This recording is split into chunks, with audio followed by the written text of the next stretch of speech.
Hi అండి, అందరికీ నమస్కారము. నేను మీ వాణిశ్రీని. ఈరోజు మంచి స్టోరీ చెప్తానండి. ఇదైతే ఇప్పుడున్న ప్రస్తుతం ఉన్న అమ్మాయిలకి ఆలోచింపజేసే స్టోరీ అండి. చాలా బాగుంటుంది. ఇందులో నీతి కూడా ఇప్పుడున్న జనరేషన్కి అమ్మాయిలకి వర్తిస్తుంది. ఇక్కడ ఒక రాజుగారికి ఒక అందమైన కూతురు ఉంటుంది. ఆ కూతురు అంటే ఆ రాజుగారికి చాలా ఇష్టము. ఎట్లా అయినా ఆ కూతురికి ఒక మంచి గుణవంతుడికి ఇచ్చి పెళ్లి చేయాలని రాజు యొక్క ఆలోచన. అయితే ఒకరోజు రాకుమారికి స్వయంవరం ప్రకటిస్తాడండి. అర్హత గల యువకుల్ని అందరినీ కూడా స్వయంవరానికి కబురు పంపుతాడండి. అప్పుడు ఆ స్వయంవరంలో రాకుమారి ఒక అందమైన రాజుని ఎంచుకుంటుంది. తండ్రి మాత్రం ఒక గుణవంతుడైన రైతుని ఎంచుకుంటాడు.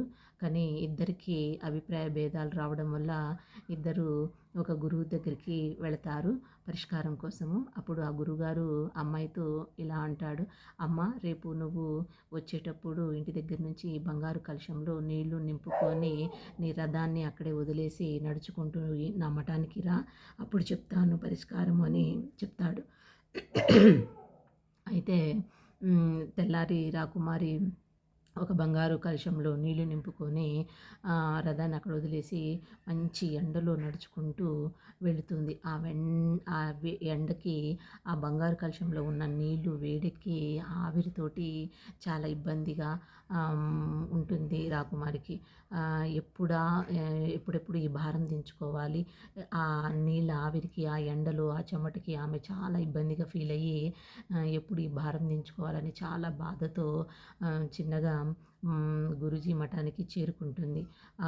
అక్కడికి వెళ్ళగానే గురువుగారు, అమ్మ, ఆ కలశము ఆ కుండ పక్కన పెట్టి ఆ కుండలో ఉన్న నీళ్లు తాగు అని చెప్తాడు.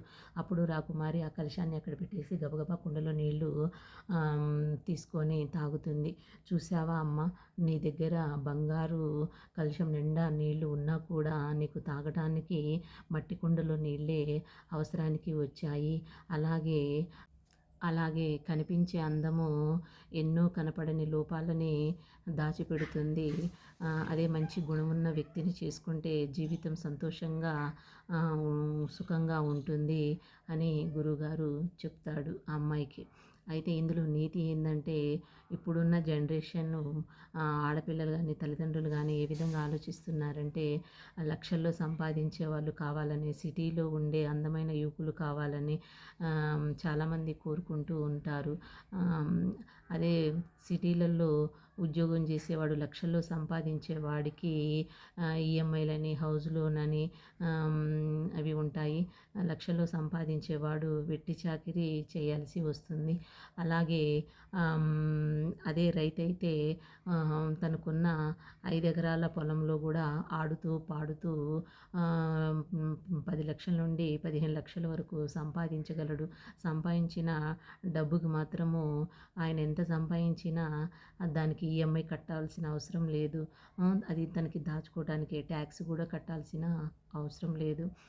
లక్షల్లో సంపాదించి సిటీలో ఉండేవాళ్ళు తన సొంత గూటిని, తల్లిదండ్రుల్ని, బంధువుల్ని, స్నేహితుల్ని అందరినీ వదిలేసి ఎక్కడో బిక్కుబిక్కుమంటూ బతకాల్సి వస్తుంది. అదే రైతైతే తన సొంత ఊర్లోనే తల్లిదండ్రులతోటి, స్నేహితులతోటి, బంధువులతోటి, చుట్టాలతోటి చక్కగా మంచిగా కలిసిమెలిసి సంతోషంగా ఆనందంగా ఉంటాడు.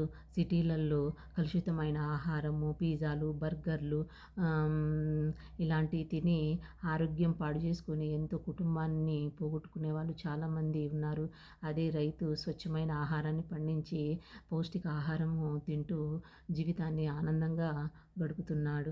ఇప్పుడు కూడా టౌన్లో అన్నీ కూడా కరెంటు, ఇంటర్నెట్, ఆర్ఓ ప్లాంట్లు, వీకెండ్స్, షాపింగ్ మాల్స్ అన్నీ కూడా అందుబాటులో వచ్చినాయి.